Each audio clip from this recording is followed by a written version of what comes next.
Rato borrachudo, pega ele.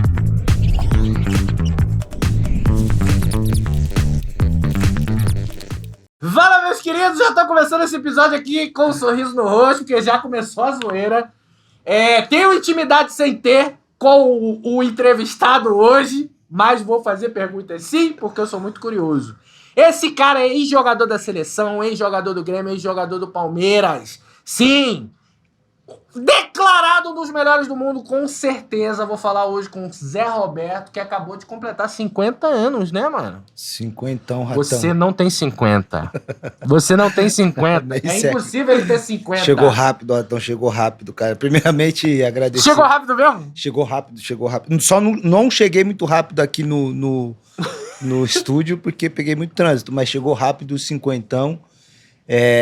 Antes da gente iniciar essa resenha, bate-papo nosso, agradecer de coração o carinho, fazer parte desse projeto seu e te parabenizar também por tudo que você tem feito. Uma grande inspiração para a molecada de hoje. Então, tá aqui com você, para mim é motivo de alegria. Obrigado. É isso, Zé. Eu vou falar para você, eu agradeço a sua presença aqui, porque imagina, você faz parte de um time seleto, seleção brasileira. Se duvidar, a seleção que eu mais torci na minha vida mesmo, e olha que, eu vi 2 vezes o Brasil ser campeão. Foi a de 2006, que você tava lá, jogou pra mano. Então, assim, é bizarro hoje eu estar conversando com você, entendeu? Então, assim, por isso que eu vou fazer perguntas mesmo, porque a oportunidade pra mim é única, entendeu? Quantos anos você tinha naquela época lá? 2006 eu tava com 18 anos. 18, pô, moleque. Não, 17 na real. 17 que eu faço 18 no final do ano. E eu lembro de várias coisas. Eu trouxe até uma camisa aqui que é uma história triste, mas vamos desenrolar o papo.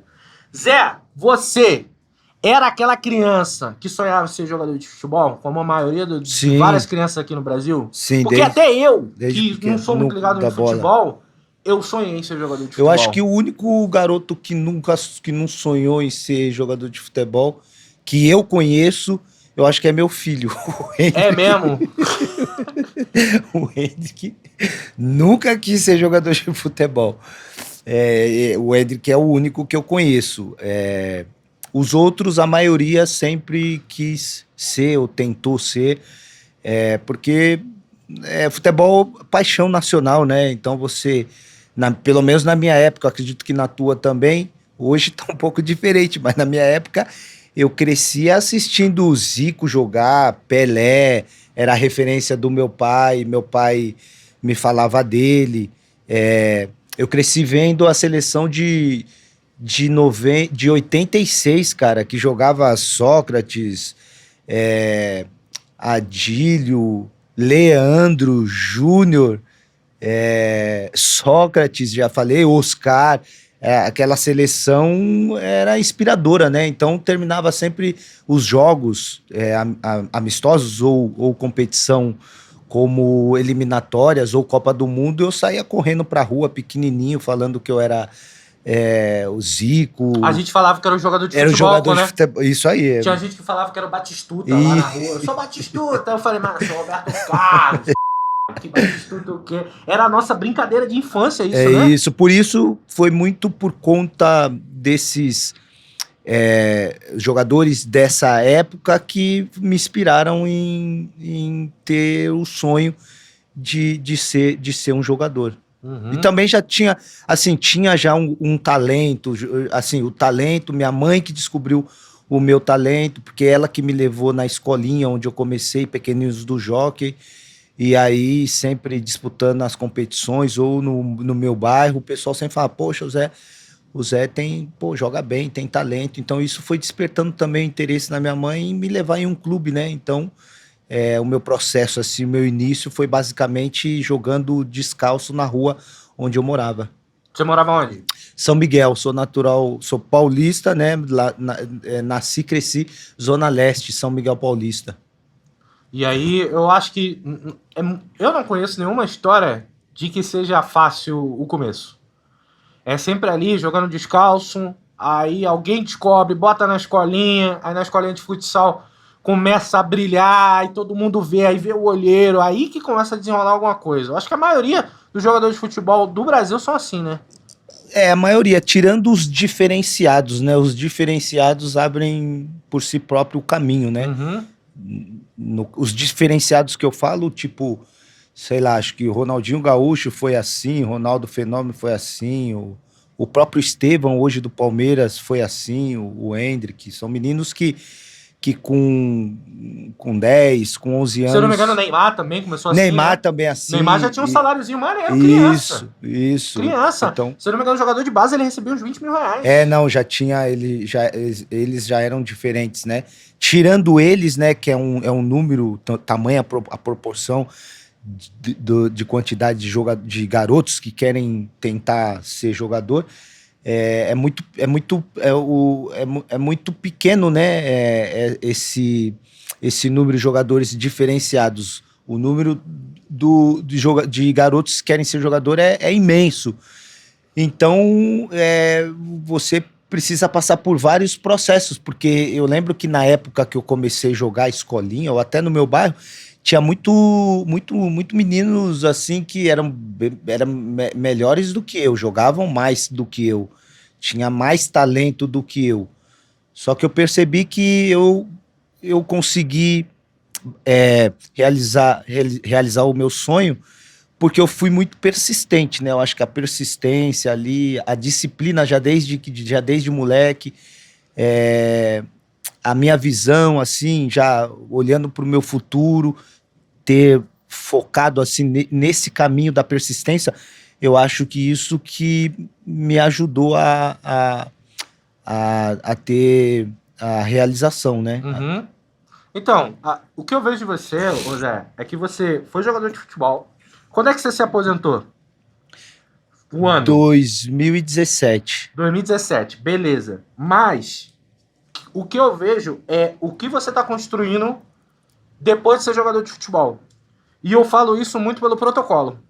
Eu não posso deixar de falar do protocolo porque eu fui cliente do protocolo, vai. E eu fiz tudo certinho o que o protocolo diz e eu tive resultado, sabe? Então, é muito do que você passa do foco e o foco que você teve como jogador de futebol. Eu acho isso um trabalho, cara, um segundo legado que você tá construindo. Eu acho bacana demais, mano. Porque eu posso estar desleixado hoje. Eu sei que eu fiz o efeito sanfona, mas eu fiquei muito feliz quando o protocolo deu resultado. E eu lembro que eu conheci você através do David Jones. Foi mesmo. E, pô, eu tava... Nossa, parecia o Paul, tá ligado? Paul, aquele cocôzinho, um aplicativo que tem. Eu tava largado. E aí eu fiz o protocolo tudo bonitinho. E quando você vê o resultado, meio que dá uma sobrevida, mano. Aí, eu sigo ainda coisas do protocolo, mas eu ainda... Sabe, eu gosto de comer meu hambúrguerzinho. Eu gosto de comer meu negocinho. E a gente, no protocolo, não é proibido de comer isso, né? Isso que é legal. Eu queria muito que você falasse sobre o protocolo e o trabalho que você está fazendo, que eu acho muito importante, mano. É muito da hora, sem sacanagem. Então, Ratão, o protocolo, ele iniciou basicamente na época da pandemia, né? Sim. A pandemia, ela veio no momento que pegou muita gente desprevenida, né? Mas também despertou para outras áreas, né? Quem estava parado, que nunca pensou, levava uma vida sedentária, nunca pensou em fazer um treino, em cuidar da sua alimentação. Acho que a pandemia despertou para esse lado também. Então, quando fechou tudo, lockdown, tudo fechou, academia, não podia sair de casa, eu junto com o meu personal na época, uma rama, a gente criou o protocolo muito voltado para treinos que você pode fazer de qualquer lugar, né? Peso do corpo, movimentação, full body. Uhum. E dentro da programação de montagem de treinos, a gente montou um treino para cada dia. E eu lembro que nessa época eu comecei a fazer esses treinos online com ele e coloquei também a minha família, né? Como minhas filhas não estavam indo para a escola, tinha que ficar somente em casa, comecei a colocar elas para treinar comigo. E eu lembro que o resultado veio muito rápido com a Miriam, né? A Miriam é minha filha do meio, que tá com... Eu tenho 3, né? Isabelle, a caçula, de 18, Miriam 21 e Hendrick 24. A Miriam, ela sempre passou por períodos, fases difíceis na adolescência dela, porque o perfil dela é um perfil corporal dela, é um perfil mais, ela é mais parruda, ela é mais A assim, galera fazia muito bullying. a galera na escola, Imagina. muito porque o pessoal onde ela estudava sempre sabia quem era o pai, né? Zé Roberto, pô, a figura que passa de super atleta, shapeado, e isso fazia com que ela se sentisse sempre meia, não excluída, mas sempre as pessoas, os alunos, né, os amigos sempre questionavam, pô, seu pai super atleta, shapeado e ser gordinha, e isso eu fiquei sabendo nessa fase que ela passava, nessa fase de pandemia, quando a gente criou o protocolo e começamos a aplicar com ela, eu fiquei sabendo nessa fase, porque como a gente ficou um período muito fechado em casa, sempre com a família, eu lembro que antes desse fechamento, eu vi ela pouco, né? Porque eu saía para jogar, concentrava, ela escola. Então, essa fase foi uma fase que a gente se aproximou muito. E aí, em um dos períodos ali, horários ali que a gente programava para fazer as coisas em casa, um dia, conversando com ela, ela me relatou isso. Ela falou, poxa, o pessoal sempre tirava barato de mim e tudo. E foi até um momento que ela falou, poxa, pai, obrigado por ter me colocado para treinar com você. Hoje eu estou me sentindo melhor em todos os aspectos, emocional, físico. Hoje eu consigo fazer as minhas coisas assim com mais naturalidade. Hoje eu me sinto melhor. Então o protocolo, ele quando ele nasceu e que a gente criou, a gente aplicou, né? Então o primeiro resultado, ele veio com... Você falou de resultado que você usou, né? O protocolo, que você fez os treinos, mas o primeiro resultado veio através da minha filha. E ela segue até hoje. Ela hoje está com 21 anos, já está indo para o 3º ano de faculdade dela. Ela estuda nos Estados Unidos e lá ela continua fazendo até hoje. Então o protocolo, basicamente, ele nasceu nessa época de pandemia.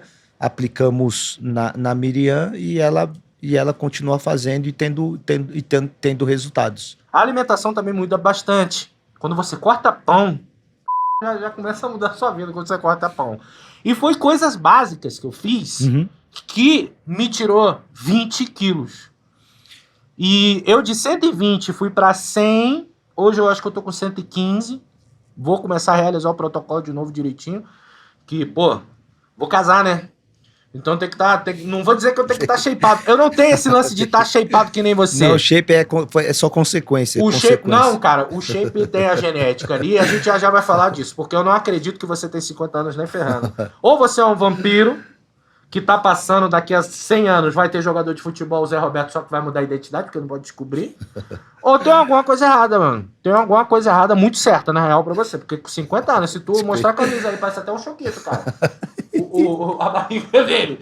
Então, já a gente vai falar sobre isso. Mas protocolo é isso.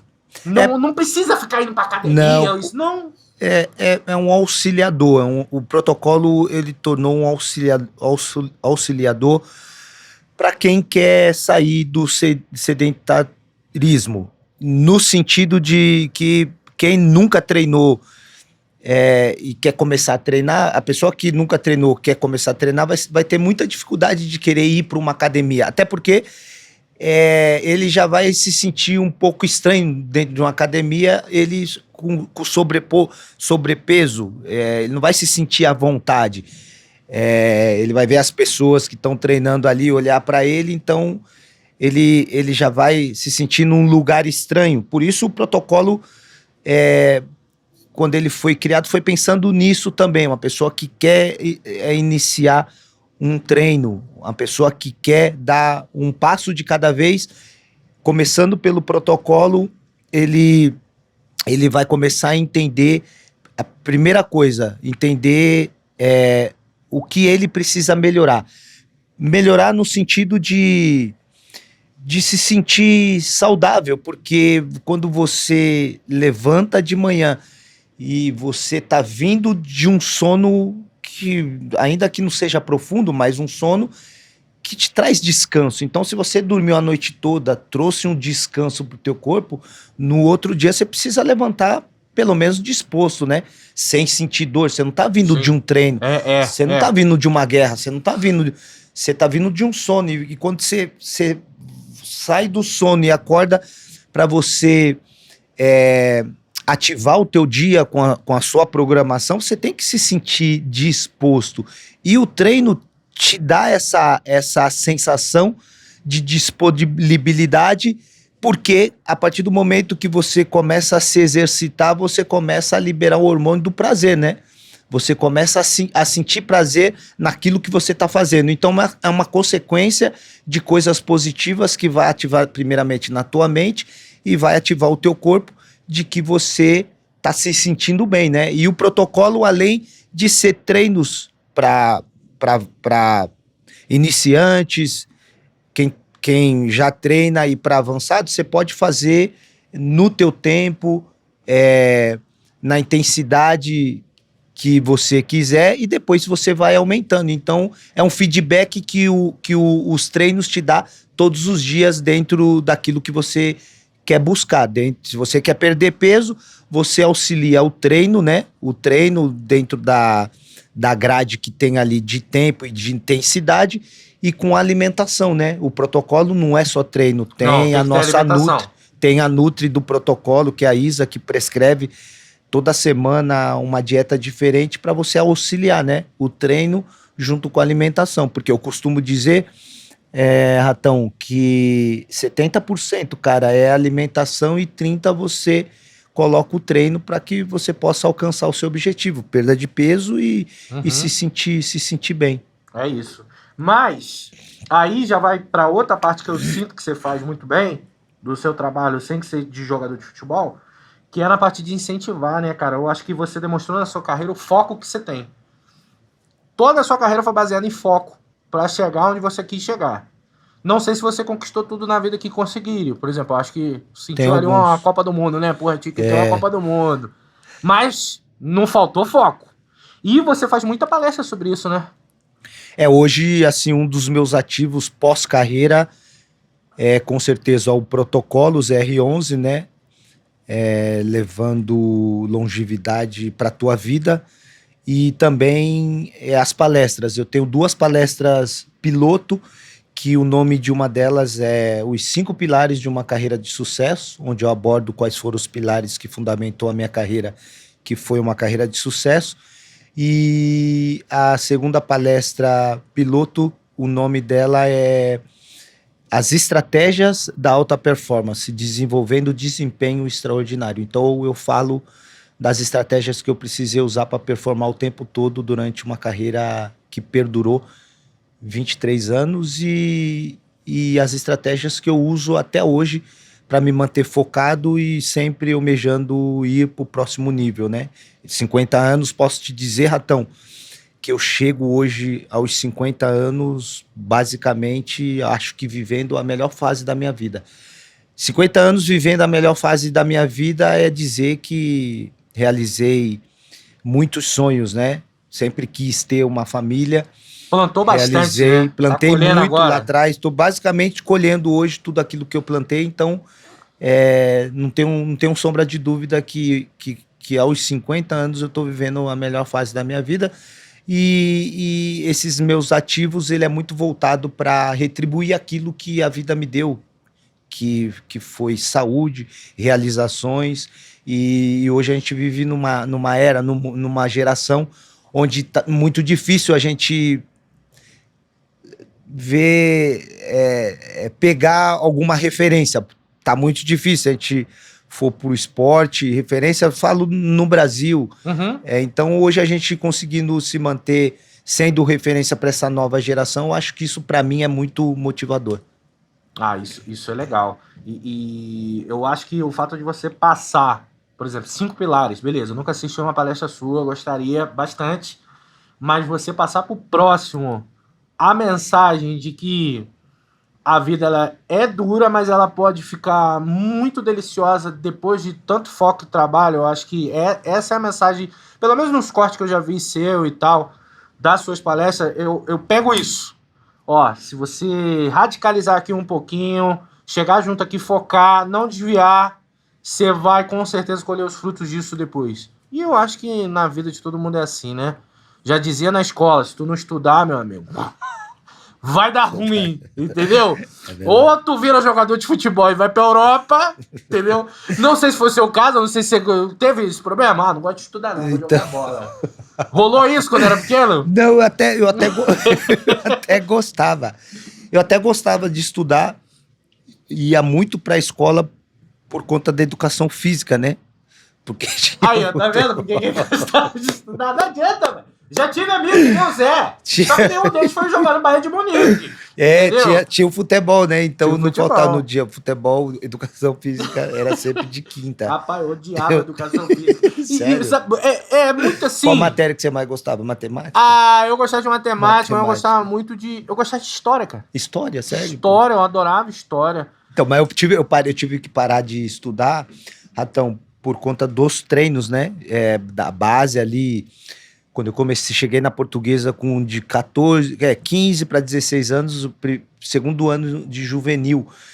Então tinha que conciliar os estudos com os treinos. Como eu morava na Zona Leste e tinha que atravessar a cidade para ir treinar lá no Canindé, eu tive que mudar o horário da escola. Em vez de eu estudar à tarde, passei a estudar à noite, porque à tarde eu ia pro treino, e aí quando eu chegava em casa, só tomava um banho, trocava de roupa e ia pra escola, né? Consegui estudar até ali, até eu chegar no profissional, porque depois que eu cheguei no profissional com 18 para 19, né? Transição juniores, né? Juniores profissional. Aí eu já não consegui mais dar continuidade por conta das concentrações, dos jogos, das viagens, e aí dificultou um pouco, mas eu tinha vontade sim de concluir, né, os estudos e até fazer uma faculdade. Isso ainda não sai, não tá fora dos meus planos, não. Eu penso ainda fazer uma faculdade de educação física. Eu acho que idade é só um número, né? Sonhos nunca envelhecem, né? Então eu ainda continuo sonhando e eu tenho essa vontade. Então, essa parte do estudo, ainda mais hoje, pra garotada, elas vê muito assim, o cara é jogador de futebol, pra que ele vai estudar? O cara hoje é youtuber, pra que ele vai estudar? Hoje o cara é, sei lá, influenciador de alguma coisa, tá fazendo a grana, por que ele vai estudar? Eu estudei bastante. A gente tava até conversando lá embaixo sobre isso. Eu estudei tanto que chegou uma hora que eu falei, eu não quero mais não. Parei de estudar real. Mas, fiz 2 pós-graduação e tal, tava no momento. Hoje eu uso muito pouco isso. Mas eu sinto que isso é um seguro que eu fiz. Se der mesmo, Sim. Explodiu.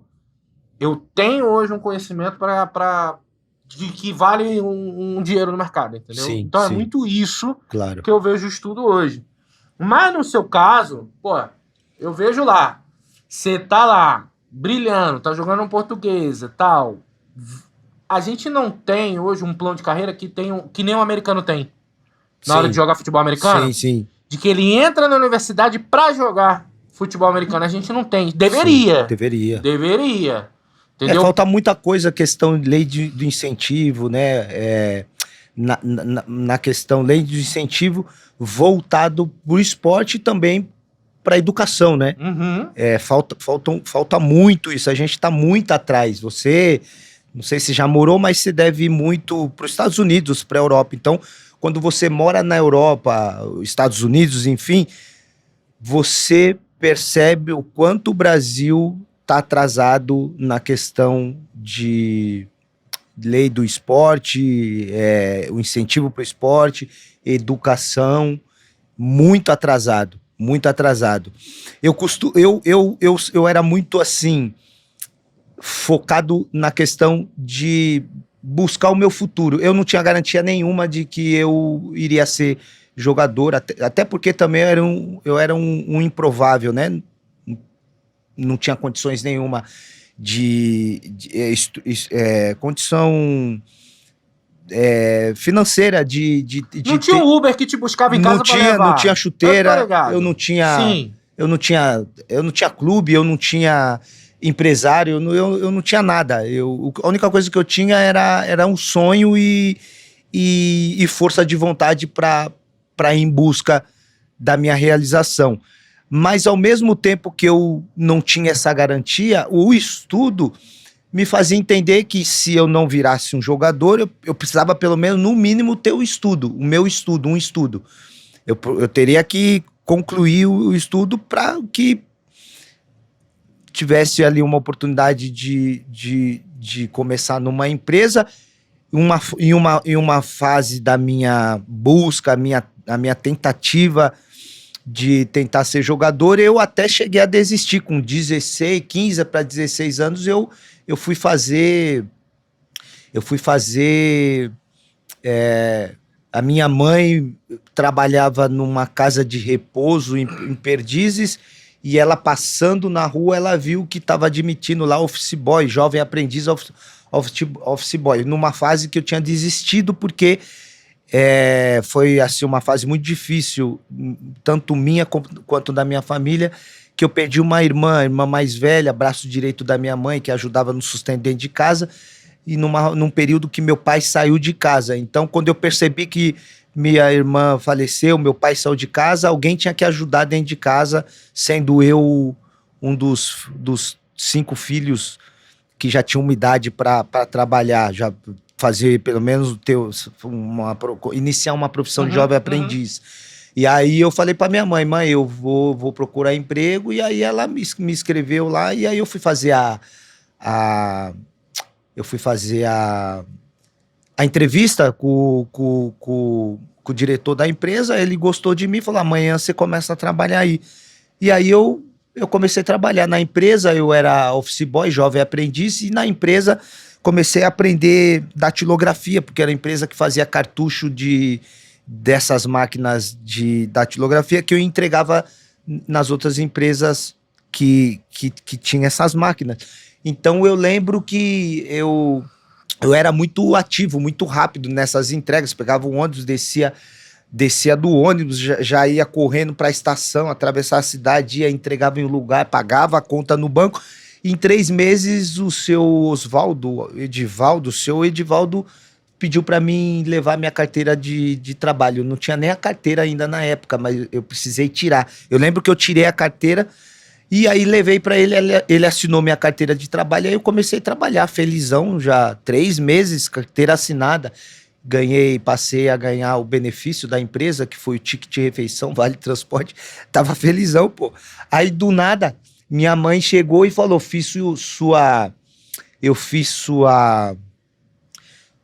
ela de novo me inscreveu na peneira da Portuguesa. E aí eu falei pra ela: não, mãe, eu não vou pra peneira na Portuguesa, não. Tô felizão no meu trabalho, tô ajudando, tirando aqui, eu ganho 3, acho que na época era 3 salários mínimos, tiro aqui o valor só pra mim comprar um tênis, uma camisa pra mim, pra escola, e o resto a senhora, tamo felizão aqui, não vou não. Ela falou: não, você vai, que essa vai ser as minhas últimas fichas que eu vou apostar em você. Já conversei com o seu Edivaldo, já te liberou, já conversei com o meu patrão também, já liberou, daqui...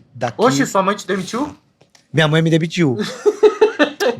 E aí eu fui pra peneira, passei na peneira lá, os processos da peneira, e aí a Portuguesa me federou, segundo ano de juvenil, e aí foi basicamente assim a minha... Federado já ganhava um cascalho? O federado já dava uma ajuda de custo. Sim. Pagava ali um saláriozinho ali que ajudava nos custos, e para mim ter menos custos, eu pedi para mim morar na concentração. Então eu já tirava o dinheiro da condução ali e dava junto com ajuda de Uhum. custo para minha mãe eu fiquei morando um período na concentração, no alojamento da Portuguesa. Então, de fato, o suporte familiar, ele fez diferença sim Com na certeza, sua pô, carreira. muita diferença. Ali eu já aprendi, ali nessa época eu já comecei a aprender a importância da disciplina. Foi basicamente nessa fase, porque minha mãe saía para trabalhar em 2 empregos, ela passava para mim o que eu precisava fazer durante o dia, né? Que era comprar o café da manhã, o que é o pão, que seria o pão, os 6 pãezinhos para cada um dos irmãos, fazer o chá, né? Que às vezes quando não tinha o chá mate comprava, não tinha o dinheiro. Eu pegava o chá de hortelã no terreno baldio do vizinho, tinha um terreno baldio, aí fazia o chá. Então que a minha mãe delegou para mim esse passo a passo durante o dia. Eu lembro E a gente tá falando 6 pãozinhos, galera. 6 pãozinhos na época era 50 centavos, se eu não me engano. É isso aí. Porque R$1 era 12 pãozinhos, 10 é 2 pãozinhos, não era? Isso, pô. 50 centavos. E ela me dava o dinheiro, Ratão. E aí eu que Tu fazia. não fazia que nem o ratão, ia pro flipper, né? Também fui, pô. Fui e fui pro Flipper e fiz uma conta lá do nome do meu pai, que meu pai nem sabia dessa E conta. lá, amor. Quando ele Não, meu pai, quando ele chegar ficou aí, ele sabendo- paga. Isso, Pá. quando ele ficou sabendo, quem pagou fui eu. Paguei, tipo, apanhei pra caramba, né? Como eu sabia que eu ia apanhar, coloquei 2 Tinha calças, que fazer uma arte, né? coloquei 2 calças e falei pro Kiko. O Kiko é meu irmão menor, que aprontava mais que eu. Falei, o papai ficou sabendo que a gente vendeu as garrafas dele de cerveja. Vendeu, não, trocamos por pintinho e rapadura, né? Na tua época não passava o carrinho de pintinho de rapadura. Passava Ó o assim. pintinho, ó a Pintinho rapadura. colorido. O colorido, O né? colorido. Eu amava os pintinhos Galera coloridos. jogava tinta guache nos pintinhos, sei lá que botava. Quando eu vi, tinha pintinho Eu rosa, azul, Eu vermelho. amava esses pintinhos, eu Tô colecionava eles, os pintinhos. Eu tinha O problema todo do pintinho que crescia rápido pra quando vai ver, virava mó galão. Isso aconteceu comigo. O meu não crescia. Não crescia, não? Morria. Morria. O meu chegou a crescer uma vez. Morreu tudo, morreu. Eu falei pro Kiko, mano, a gente já não tem mais garrafa do papai, os pintinhos só morrem. Cara, por que será que os pintinhos morrem, cara? Aí o Kiko falou, mano, a gente não dá comida pros pintinhos, como é que os pintinhos vão viver? Eu falei, mano, eu achei que eles comiam as migalhinhas ali e crescia comendo as migalhinhas. E aí, o que aconteceu? Perdemos os pintinhos coloridos. A galera não tava Perdemos os pintinhos coloridos. Apanhei que nem... essa surra que eu tomei do meu pai, eu lembro como se fosse hoje. Pô, tu vendia as garrafas. Era eu as garrafas avi- de quê? Cerveja? Cerveja que no fim de semana ele tomava cerveja, aí você tinha que levar as vazias e trocar para as cheias, e pagava na época. E aí ele falava, vai comprar meia dúzia de cerveja, e a gente ia debaixo da pia buscar as garrafas, não tinha garrafa nenhuma, Trocou tudo por que a gente trocou por pitinho e rapadura, pô. E eu falei pro Kiko nesse dia, Kiko, o papai vai bater forte na gente. Coloca 2 calças que você vai sentir menos. Ele não colocou calça Já fiz no essa das dia. 2 calças já. Ele tem marca na perna até hoje das cintadas que ele tomava do meu Porra, pai de tanto surra apanhar. bem dada. Bem dada. Fora a conta que a gente fez no Joab. Joab era um bar quitanda que tinha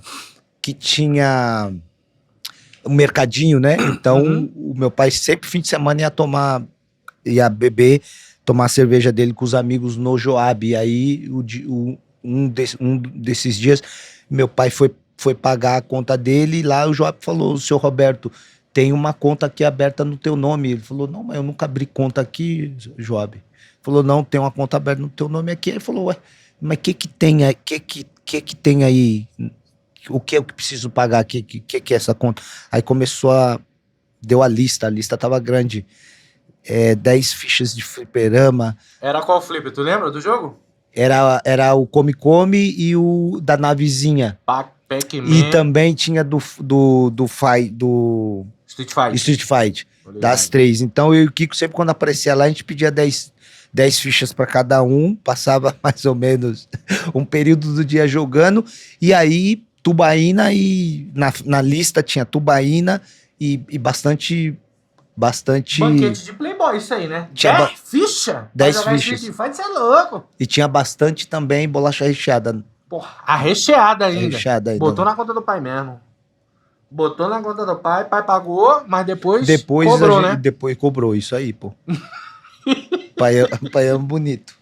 E Zé, como é que foi ir pra Europa, mano? Calma aí, você não falava um pingo de alemão. Aí chegou Bayern de Munique. Como é essa experiência?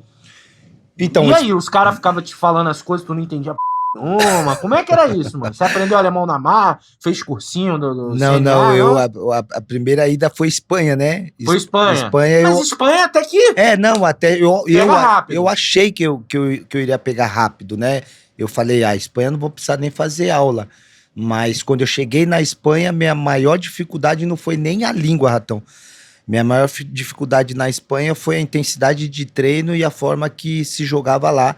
Entendimento de jogo, entendimento, cara, eles são muito técnicos, né? Muito técnicos, muito fortes fisicamente e muito entendidos também de tática, porque o meu primeiro treinador no Real Madrid foi um italiano, né? Fábio Capello, e ele cobrava muito disciplina tática minha. Eu nem sabia direito o que era tática. Eu saí novo, né? Quando me destaquei na Portuguesa, eu saí novo, saí com 20 para 21 para jogar no Real Madrid, um dos maiores clubes do mundo. Naquela época, Real Madrid já tinha um timaço. Já, pô. Então, quando eu cheguei lá, eu cheguei abaixo. Eu senti muito, né? A adaptação no jogo, no treino. Os treinos eram muito intensos, os jogos, o nível era totalmente diferente do Brasil.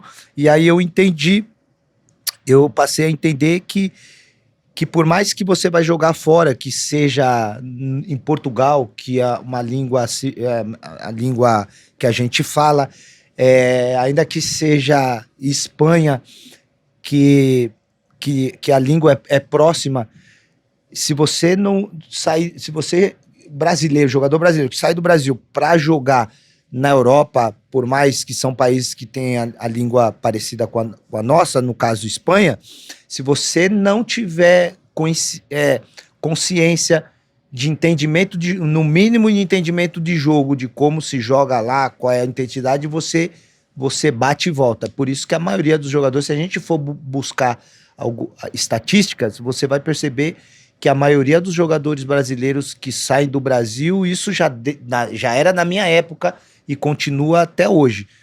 Bate e volta porque chega lá muito abaixo da forma que se joga na Europa. Então, minha primeira saída que eu tive dificuldade foi para a Espanha. Depois eu voltei pro Brasil, emprestado para jogar no Flamengo, fiquei só 6 meses, aí o Leverkusen me comprou.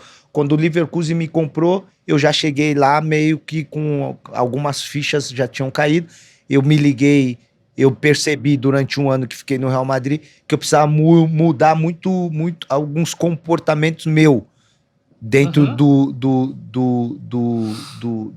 campo, né, no treino e no jogo. E aí quando eu cheguei na Alemanha, eu me aproximei do Emerson, que jogou na seleção, que jogou em grandes clubes da Europa também. O Emerson já estava um ano na Alemanha, e aí eu me aproximei dele, e aí peguei dele aquilo que eu precisava aplicar, melhorar e crescer todos os dias ali. Então a primeira coisa que ele me falou foi: Zé, para jogar aqui na Alemanha, cara, treino te leva pro jogo. Então é diferente do Brasil, que você poupa no treino para dar o máximo no jogo. Não, aqui, se você não treinar no máximo, o treinador não te leva pro jogo. Então já comecei a mentalizar isso. Ele falou para mim: tem o seu Hans, que é o intérprete, tem o Suen, que é o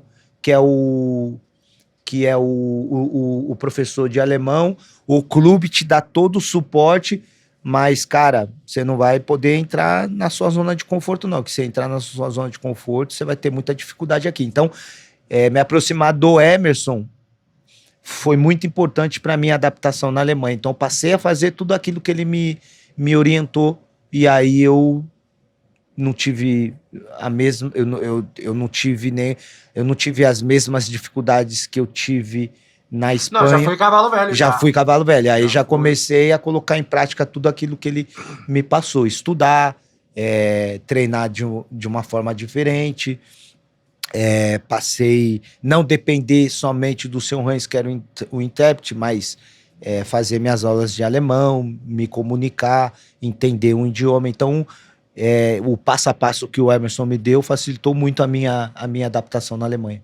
Por Não. isso que eu joguei 12 anos lá. Então, é isso que eu queria te perguntar. 12 anos lá, pô, continente diferente. Alemão, a gente sabe como é que alemão é.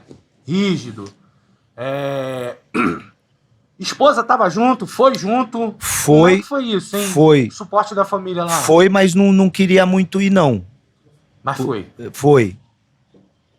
Mas não queria ir muito, não, porque quando eu falei pra ela que eu recebi uma proposta pra jogar na Alemanha, ela falou pra mim, não, você tá maluco, você tá louco, pô. Na Alemanha não dá pra ir, não. A gente já teve dificuldade de adaptação na Espanha. Como é que a gente vai morar na Alemanha? Um país frio, comida diferente, tudo é diferente lá. língua. Tá maluco. Eu falei, não, pô, confia, pode confiar. Mas e hoje? Ela vê que foi importante? Não, hoje se ela falar pra mim, hoje se eu falar vamos morar na Alemanha, ela vende a casa, ela coloca os cachorros no carro e já hoje à noite já tá grande mesmo. já tá na Alemanha hoje. Então ela amou muito morar na Alemanha, que basicamente a Alemanha foi o país assim que a gente iniciou a nossa história, né? Os nossos filhos nasceram lá, na Alemanha o calendário de jogos lá possibilitava muito a questão familiar, de estarmos assim mais juntos, de conseguir ter uma programação fora o clube. A Alemanha é um país assim que eu sou muito grato da forma que me recebeu, da forma que recebeu a minha família. E hoje, basicamente, eu me tornei alemão também, através da dupla nacionalidade, né? Uhum. Por ter jogado mais de 12 anos, no 8º ano, já adaptado, a gente deu entrada na imigração, aí depois nos chamaram, fizemos todo o processo ali de entrevista, processo para pedir o passaporte alemão, a gente conseguiu, passamos, né, pelo teste que é feito, e aí automaticamente a Luciana, minha esposa, e os meus 3 filhos recebemos o passaporte alemão. Da hora, porque o passaporte alemão é o melhor passaporte do mundo, né? Eu não sei se você sabe, mas é o melhor do mundo. Você não consegue entrar em tudo quanto é canto com esse passaporte aí, é super de boa. E queria até mandar um abraço pra sua esposa, que eu conheci ela no dia que eu fui lá raptar o pinball. Né? O Bruno tá de testemunha aí. Parece que eu fiz um favor pra ela quando eu levei aquele pinball embora. Ela ficou muito feliz. Você fez. Eu fiquei feliz. Eu fui tirar teu recorde 1 ano depois. Eu até mandei. Sério? Bateu o recorde? Eu consegui bater o teu recorde. Bati teu recorde, mandei foto até pro Bruno. Aí, ó, mostra pra você aí. Mas eu demorei quase um ano, aquele recorde tava enjoado. Foi mesmo? Tava enjoado, velho. Eu adoro aquela máquina, cara. Não, é bom, é top. Eu adoro aquela máquina é meu xodó, pra você ter ideia da minha coleção. Sério, top. Mas tem um fato muito curioso que eu fiquei sabendo, assim, pelas amizades que você tem, né? De que aconteceu um negócio com você na Alemanha, que você bateu a cabeça, alguma coisa assim, e perdeu a memória. E aí você não reconhecia a sua esposa. Foi. Que papo é esse, mano? Nem tanto que aqui na pauta a gente tava até... E você falou pra perguntar. Não reconheci ninguém. Que foi em 2008 que você queria... Eu não sei se é verdade, mas rola na internet que você queria estudar teologia. Sério? Pra se tornar pastor evangélico. Eu acho que você é caô. É caô. Não. Mas esse negócio da batidinha na cabeça rolou, Não, né? rolou. São 2 histórias assim, no mesmo lugar, né? Na Alemanha. Então já vamos iniciar falando de uma e a gente já entra na outra. Ter batido a cabeça foi assim uma das piores experiências que eu já tive na vida, né? Até porque eu não lembro de muita coisa, mas a Luciana que foi me contando. Foi num jogo que a gente fez. Na época eu jogava no Bayern de Munique, a gente jogou contra o Mönchengladbach, se eu não me engano, né? Então a gente vai para o aeroporto, a gente treinou à tarde, cada um ia com o seu carro, como a gente viajava a voo privado, então a gente já ia direto pro terminal onde deixava o carro e aí já entrava no avião e viajava. Eu lembro que eu fui com o meu carro, viajamos, concentramos um dia antes do jogo, jogamos, e aí no jogo eu tive uma entrada, eu recebi uma entrada, uma dividida que eu acabei tomei saí eu recebi o passe na frente, eu saí rápido para tentar chegar na frente do meu adversário, e aí o jogador do time do Gladbach me deu um jogo de corpo e eu tropecei. Quando eu fui caindo, o zagueiro meio que veio dando o carrinho. Quando ele deu o carrinho, eu caí, eu bati bem o centro da minha cabeça, tipo o centro no joelho dele. Quando eu bati Caraca, a cabeça no joelho, eu lembro que eu meio que apaguei, fiquei meio que tonto assim, caí no chão e o doutor entrou bem na hora. E aí quando o doutor do meu time entrou, ele perguntou se eu tava bem, tomei água, jogou água em mim, e eu falei, não, tô bem, dá pra continuei. Só que quando eu recebi essa entrada, faltava uns 15 minutos para terminar o primeiro tempo. Aí joguei os 15 minutos ali, depois da entrada ali da falta que eu recebi, aí entrei pra dentro do vestiário. Quando eu entrei pra dentro do vestiário, quem jogava no meu time era o Lúcio. O Lúcio, a gente sentava sempre próximo, que as cabines a gente ficava sempre próximos. E eu lembro que nesse jogo a gente tava sentado um lado do outro, eu virei pro Lúcio e falei, ô Lúcio, quem foi que me fez a falta? Aí ele falou, pô Zé, não sei, não lembro, número 8 do time deles. Beleza, o treinador ali na frente falando. Mas por que tu perguntou isso? Porque não, tu queria dar uma sangrada no carro? Essa foi a primeira pergunta. Eu não lembro nem por que eu perguntei, mas essa foi a primeira pergunta. Aí voltei a perguntar de novo, ô Lúcio, quanto é que tá o jogo? O Zé, tá 1-0, estamos ganhando o jogo de 1-0.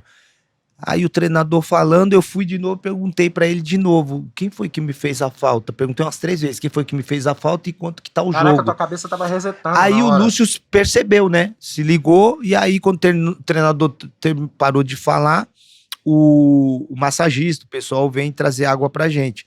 E aí eu tomando água, o Lúcio saiu rápido e foi falar pro treinador, falou, ó, treinador, o Zé não tá legal não, ele perguntou 3 vezes a mesma coisa ali, ele não tá legal, e aí foram o treinador com o Lúcio foi no médico, e aí o médico veio, sentou do meu lado, e aí começou a me fazer pergunta, e o médico percebeu que eu tava meio confuso com as perguntas, então ele falou, e aí eu lembro que eu comecei a sentir um pouquinho de dor de cabeça, aí ele percebeu que eu não tava legal e me tirou do jogo. E aí o time voltou pro segundo tempo, terminou o jogo, tomamos banho e fomos pro aeroporto. Aí na aeronave, no avião, eu sentado do lado do Lúcio, fiz as mesmas perguntas para ele, o tempo todo, 1h20 de voo, não, dava acho 40 minutos de Gladbach até Munique, 40 minutos de voo, perguntando o tempo todo. Quando chegou no aeroporto, que a gente foi para pegar o carro, para voltar para casa, o Lúcio falou pro doutor, do Zé não tá legal, não dá para ele dirigir, ele tá confuso, tem que levar ele no hospital. Aí o doutor me examinou de novo, quando a gente chegou lá, eu tava ainda com um pouco de dor de cabeça, só que ele falou que eu não podia tomar remédio para mim esperar e para mim ir para casa. Aí eu fui no carro com o Lúcio, meu carro ficou no estacionamento, o Lúcio me deixou em casa, e o Lúcio me falou que no carro o tempo todo eu perguntando pro Lúcio quem foi que fez a falta, quanto é que foi o jogo.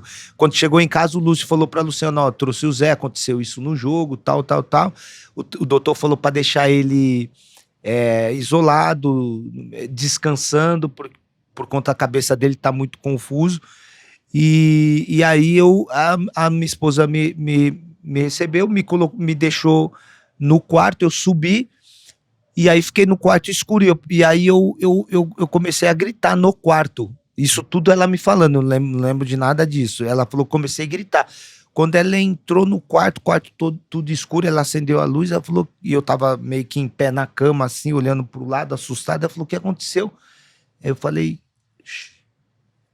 tem um pato ali atrás da cortina. Era os pintinhos. Colorido. Ou os pintinhos. Certeza. Só que ela falou Os pintinhos voltaram, Bruno. Os pintinhos voltaram coloridos. Como? ela falou que A era gangue, pra se vingar, tu matou nós. não dava comida, se eles não me davam Tu não me comida. dava comida. E aí ela achou estranho, me sentou na cama e falou: não tem pato. Tá acontecendo, o que você tá sentindo? Eu falei: tô sentindo dor de cabeça, mas tem um pato ali sim. E Tem tu um pato tava ali. com medo do pato? Então, eu achei estranho, pato. Não sei. Ela falou que eu tava muito estranho. Pô, tu tava como? Pato ali. É isso, tem um pato, tem um pato. Aí ela começou a fazer as perguntas, né? Quem é o Andy, quem é a Miriam, não sei quem é o Andy, quem sou eu, não sabia quem era ninguém de casa. Aí chamou o Lúcio, veio, o doutor veio. Aí eu fui pro hospital, passei uns 2 dias no hospital tomando a medicação. E aí depois que eu voltei normal e aí eu fui para casa, mas foi assim foi um processo ali muito difícil, porque a própria Luciana ficou mal, porque ela fez as perguntas, eu não conhecia ninguém e fiquei 2 dias no hospital, né? Então foi uma fase, um momento ali muito difícil para nós. A outra questão de fazer teologia, me despertou o interesse de fazer teologia, porque teve uma fase nossa que a gente começou a frequentar uma igreja evangélica. Ah, então isso rolou mesmo? Rolou, missionária em Munique. Assembleia de Deus, a igreja aqui do Brasil, enviou um pastor missionário e abriu essa igreja lá, e a gente passou aí na igreja, a frequentar a igreja. E aí, em um dos cultos, o pastor Everaldo, ainda na época, o nome do pastor Everaldo, ele dava muita oportunidade o pessoal que frequentava a igreja, os membros, né, quem ia com mais frequência. E eu lembro que um dia eu sentava atrás, eu era muito tímido, né, tinha muita dificuldade de falar, até dar entrevista, as coisas, eu nunca gostei. E aí eu sempre chegava e sentava lá atrás, né, na igreja, e aí o pastor Everaldo iniciou o culto. Eu lembro que ele fazia oração, abrindo o culto, depois chamava as irmãs do círculo de oração para cantar os hinos da harpa, e aí depois do hino da harpa ali, 10, 20 minutos de culto, ele dava oportunidade para alguém trazer uma palavra que sentisse no coração. E eu lembro que na época ele apontou para o fundo e falou: irmãos, sentindo no coração de convidar o Zé para trazer uma palavra aqui. Quando ele apontou para mim e falou isso, eu estava sentado, minhas pernas começaram a tremer, me deu um nervosismo. Falei: e agora, o que eu faço? Eu não consigo ir lá na frente. E aí eu levantei e falei: pastor Everaldo, eu sinto no meu coração que essa oportunidade é para a irmã Nayara. E a irmã Nayara levantou pulando e falou: é de Deus. Pulando, é de Deus. E aí saiu marchando pra frente. Mas essa tremedeira, você sentiu que alguma coisa foi divina, ou porque isso aí foi um carro mesmo que tu meteu? Porque Não, tremedeira. Tremedeira é porque não queria ir lá na frente. E a oportunidade que eu mandei também é porque pastor, eu sinto no fundo do isso, coração que a oportunidade é a irmã Nayara. A irmã Nayara levantou marchando, foi lá pra frente, falou que ela tinha sentido do coração. E aí, no outro dia, eu falei pra Luciana: Lu, você viu o que o pastor Everaldo fez, cara? Eu não consigo ir lá na frente. Ou a gente para de ir na igreja, ou vou ter que fazer teologia para quando ir lá na frente falar com propriedade, falar, poxa. E aí eu passei a estudar a Bíblia, entender ali bastante coisa da Bíblia, me despertou para o entendimento, o que eu lia servia muito para mim, para minha vida. E aí eu falei: se o pastor Everaldo me der alguma outra oportunidade, pelo menos eu estou preparado. E foi onde eu falei: poxa, queria começar a estudar teologia para quando eu tivesse uma oportunidade poder falar com propriedade, né? Mas o pastor Everaldo deu essa outra oportunidade? Deu, porque foi através dessas oportunidades que o pastor Everaldo passou a me dar, eu percebi que eu tinha uma chamada de Deus para minha vida, até em cima da palavra, porque eu passava a ler, eu entendia, aplicava para minha vida e depois, nas oportunidades, eu levava para outras vidas ali. Então, foi um processo ali que me despertou para muitas coisas, né? Para uma chamada, para mim aprender mais, para mim me qualificar mais, entendendo melhor a Bíblia. E também me ajudou muito nessa questão de lidar com o público, né? E falar em público, me expressar melhor. Então foi um processo que me ajudou muito, mas assim, essa questão de querer ser pastor, nunca passou assim pela É que a minha, internet vai pela minha sobe o cabeça. grau, né? Não, assim, nunca tive esse desejo. Não sei, a gente não sabe os planos de Deus, né? Se Deus, sei lá, um dia tiver a chamada, pelo que eu percebi, tem, mas de ser pastor, quem sabe se for a vontade de Deus, sei lá, um Já dia. parou pra pensar que o que o pastor faz? O pastor vai lá, incentiva, o pastor traz a palavra de Deus, o pastor ele conforta. Eu já fui em várias igrejas Sim. e eu senti que o pastor faz muito isso. Sim. Às tem vezes esse papel, né? dá um direcionamento na vida da pessoa. Sim. Já pensou que você pode ser pastor? Você hoje é um pastor e você nem se liga disso? É verdade. Pensa bem, protocolo Pode ser, é ajudar o verdade, próximo. É verdade. Palestra dos 5 pilares O pastor, ele direciona, né? é ajudar o próximo. Eu acho que, poxa, o fato de você acreditar em Deus, você não precisa ficar indo pra igreja. Eu acho que você pode ter essa realização até dentro de casa, entendeu? Tranquilo.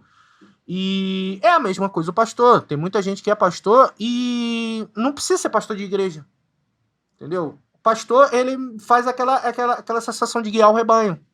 Então, pensa, de repente você é pastor e nem tá ligado. Uhum. Tá ligado? Sim, sim. Eu sinto muito isso nas pessoas. Sim. E é a modernização, é o século XXI, é isso, é o guia, entendeu? E o que você tá falando, Ratão, vai muito de uma passagem, cara, que fala o apóstolo Paulo, né? Tem uma passagem nos evangelhos que ele fala que ele precisava, dentro das estratégias que ele usava, da chamada que ele tinha, que quando ele estava no meio dos pobres, ele se fazia pobre. No meio dos ricos, ele se fazia ricos. Uhum. No meio dos judeus, ele se fazia judeu. Então, eu acho que a gente vive num mundo que você precisa usar as estratégias, as melhores estratégias, para você deixar aquilo que você acredita, aplicar aquilo que você acha que faz sentido tanto para tua vida e para a vida das outras pessoas. Então eu acho que faz sentido sim, cara. De repente hoje ter esse papel, né, de um pastor que guia as suas ovelhas, né? O pastor basicamente ele Basicamente é isso. É um guia, né? É uma chamada que Deus delega para uma pessoa. Eu acho que através de... E ela não precisa literalmente te chamar e falar no teu sonho, esquece o pato, vou te dar a missão. É isso. Sim. Deus não faz isso. A gente tem o costume de falar que Deus escreve certo por linhas tortas. Sim. Não. Na minha opinião, Deus escreve certo. E a gente que escreve com linhas tortas. Só que a gente acha que está escrevendo certo. Sim. Não. Esse final de semana eu teve uma realização muito legal com minha noiva, porque tem muita coisa legal acontecendo na nossa vida, mas a gente não dá valor, sabe? E aí tá a verdadeira prova de que Deus existe. Tá lá, tá realizando. Às vezes você nem sabe o que é, mas tá sendo realizado, sabe? Porque a gente realmente é ovelha. A gente não tem como prever o que vai acontecer no futuro. Você nunca imaginaria que ia chegar aos 50 anos. Isso eu tenho quase certeza. Nunca imaginaria que ia chegar aos 50 anos fazendo tudo que você fez e realizou tudo que você fez. Pensa naquele Zé Roberto lá com 14 anos lá, ó. Jogando Street Fight. Não tem como, eu também a mesma coisa. Nunca imaginei que ia estar hoje com máscara de rato falando com o Zé Roberto. Verdade. Então é isso que eu sinto, sabe? Que a gente sentiu até esse final de semana. E com isso tudo, eu queria perguntar sobre seleção brasileira. Cara, você jogou na seleção brasileira e não foi uma vez só, não. Foram várias, entendeu? E infelizmente você não foi campeão do mundo, né? Mas como é que foi isso? Jogar na seleção brasileira, o garoto lá que, jogava descalço, tá na seleção brasileira. Qual foi a primeira Copa do Mundo que você jogou? 98. 98 foi a minha primeira Copa do Mundo. Joguei duas, né? 98, 2006. Poderia ter ido para uma Poderia ter em terceira. 2002, né? 2002, preterido pelo treinador, mas respeitei suas escolhas e passei a trabalhar mais para poder buscar o meu espaço depois de 4 anos na Copa de 2006. 2006, vocês acreditavam que ia ser campeão? Aquele time Eu era acho que campeão? sim. Não, assim, era o que dava a entender, né? Se a gente for olhar para aquele time, cara, só os melhores do mundo, né? Nas laterais, Roberto Carlos e Cafu, a dupla de zaga, Lúcio e Juan, goleiro Dida, pô. Meio campo, Emerson, Kaká, Ronaldinho Gaúcho, Ronaldo Fenômeno, Adriano Imperador no banco, Robinho voando, Juninho, enfim. Zé Roberto. Tinha um tá timaço, esquecendo, tá esquecendo. Zezinho tava ali também. Timaço, né? No papel ali, tinha tudo pra ser a seleção campeã E olha daquele que Mundial. loucura. Essa seleção eu torci muito por ela. Porque assim, eu vi em 94 a seleção brasileira ser campeão. Eu era novinho, mas eu vi. Aí, 98, frustração. A final foi Aí, 2002, ninguém acreditava que o Brasil ia ser campeão. Foi campeão, entendeu? Por isso que eu no fundo, eu acredito na seleção que a gente tem hoje. Um monte de gente falando um monte de coisa. Sim. Mas eu acho que quando a seleção brasileira ela é vaiada, superestimada e Verdade. tudo, é quando vem Ela aí sempre- o brilhantismo da seleção brasileira, sabe? Ela Em sempre 2006 tá a gente era favorito. é favoritaço. Favoritaço. É. E eu vou te contar uma história pessoal minha. Eu até trouxe aqui hoje, que eu falei, não, tem que mostrar pro Zé. Ué, cadê minha mochila, velho? Roubaram minha mochila. Cadê? Tira a camisa da seleção brasileira que tá aí. Tem uma camisa da seleção brasileira. Eu lembro que eu tava na escola. Não, no outro bolso. Eu lembro que eu tava na escola, brother, e a camisa da seleção brasileira oficial era R$200.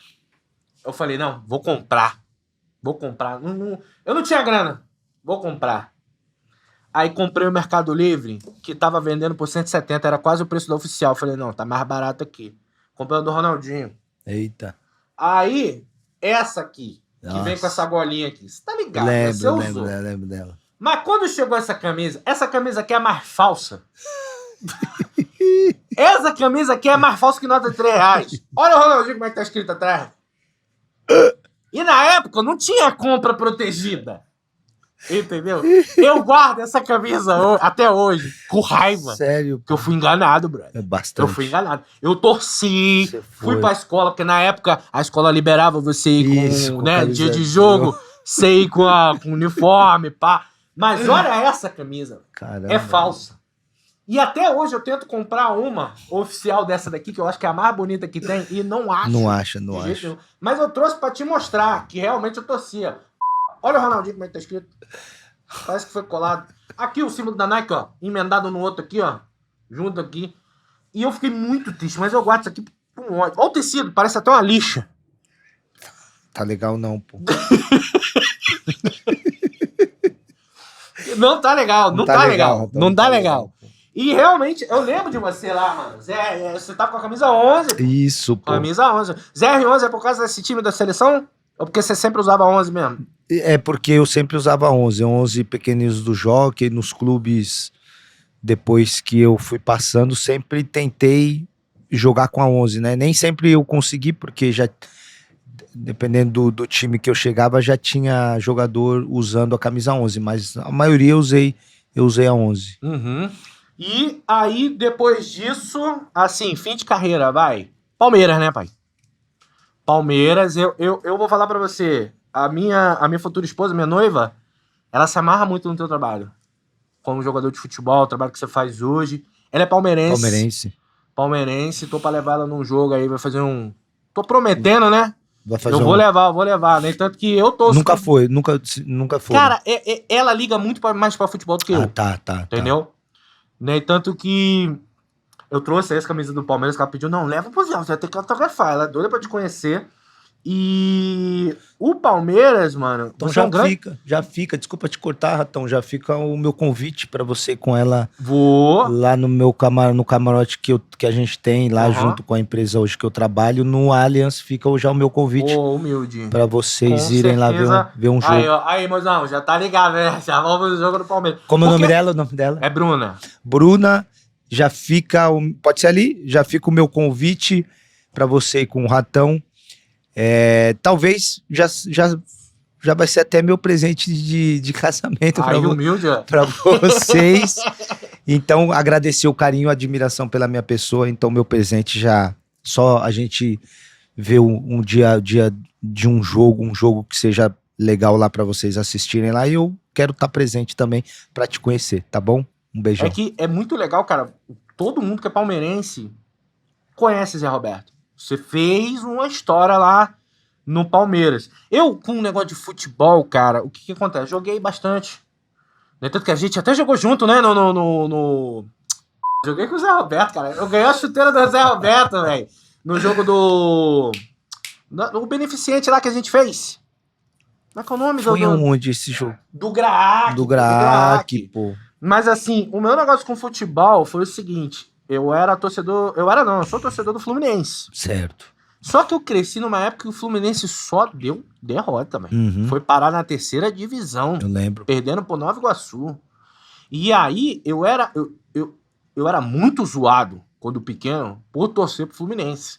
Pra você ter ideia, no aniversário, o uniforme do Fluminense era tão barato que meu pai foi comprar a camisa, vender o meião, o short, a p toda pra ele. E Comprou tudo. já a Bruna não, a Bruna Palmeiras ali sempre e tal. Ela, sabe, foi passado um negócio de, eu acho, Acompanhou de mais, pai né? pra filha Sim. e tudo.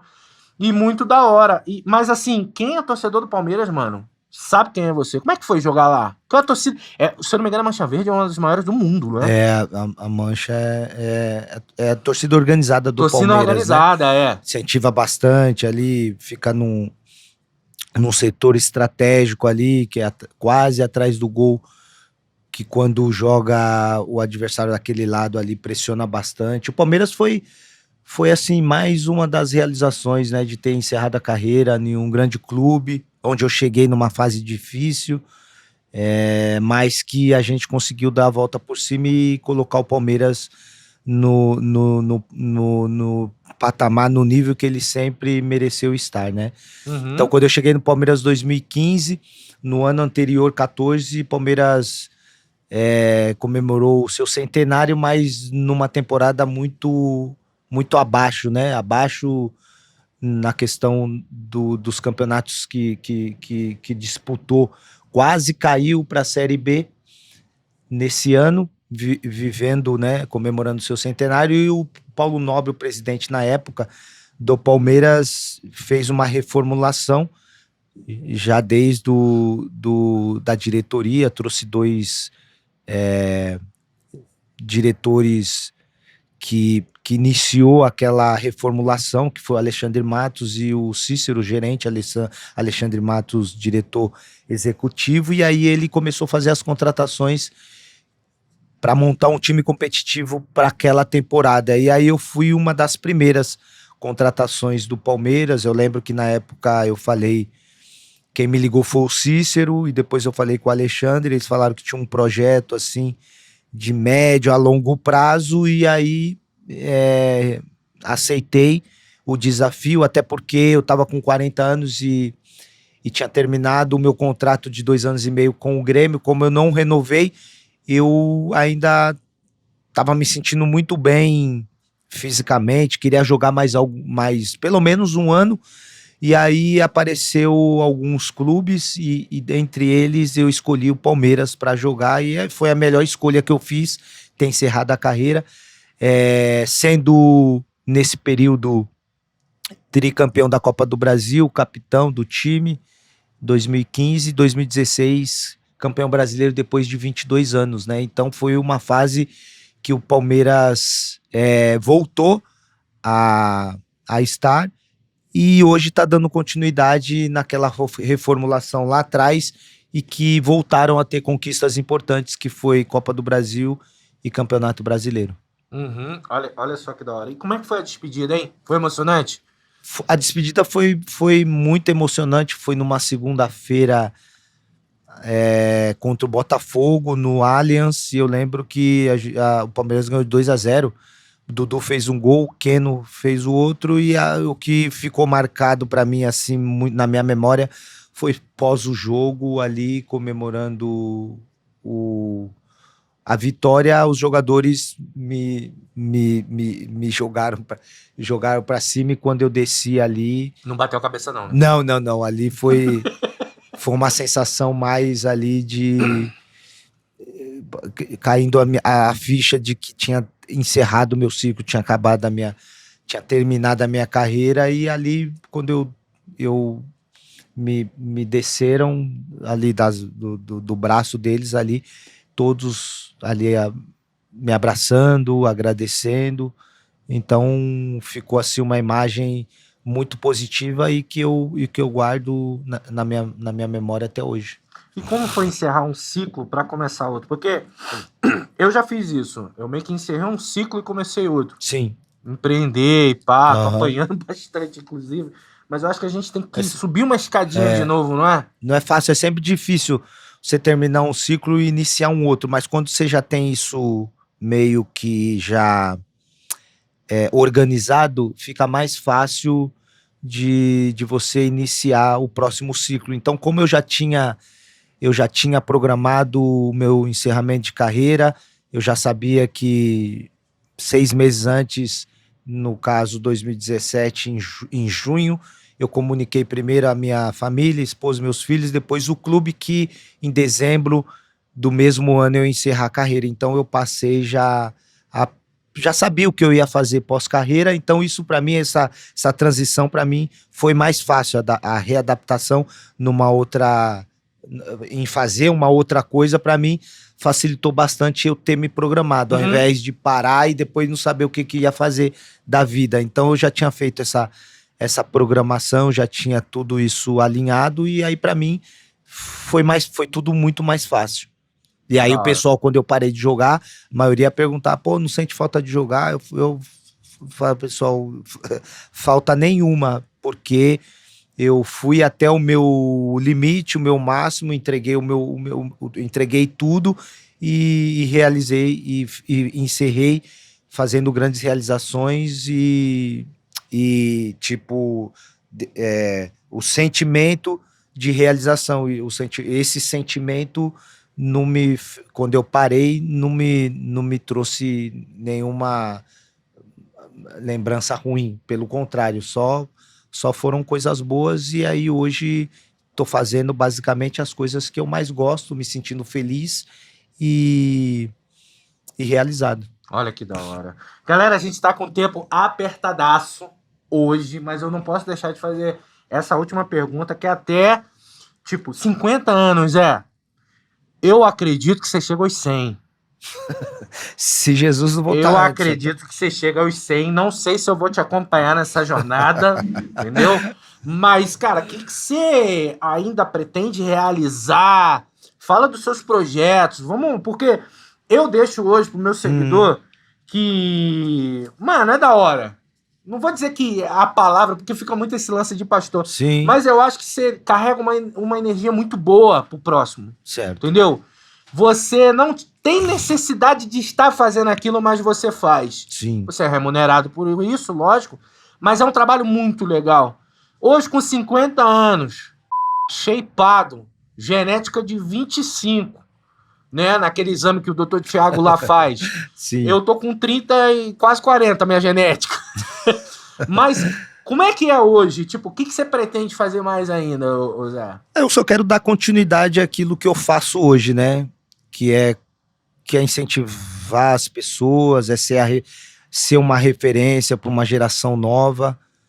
E, sei lá, talvez hoje, assim, uma realização ou um sonho que, de repente, eu teria, sei lá, ter sei lá, um núcleo de treinamento que eu posso ajudar os atletas, sei lá, uma escolinha de futebol ou um núcleo de treinamento, não sei, alguma coisa nesse sentido. Continuar passando, eu acho que o meu legado, eu acho que de repente esse seria o objetivo de hoje. A gente não pode muito prever o amanhã, mas se a gente projetar, a gente pode chegar onde a gente almeja estar, né? Então, eu acho que basicamente seria isso, dar continuidade ao legado que ficou. É isso. Queridos, vou encerrar esse papo aqui, muito da hora. Não vou mentir pra você, eu quis mais escutar do que perguntar, porque não tem como você ficar do lado do cara aqui e não querer escutar ele. Como é que a galera te encontra nas redes sociais, projeto, protocolo?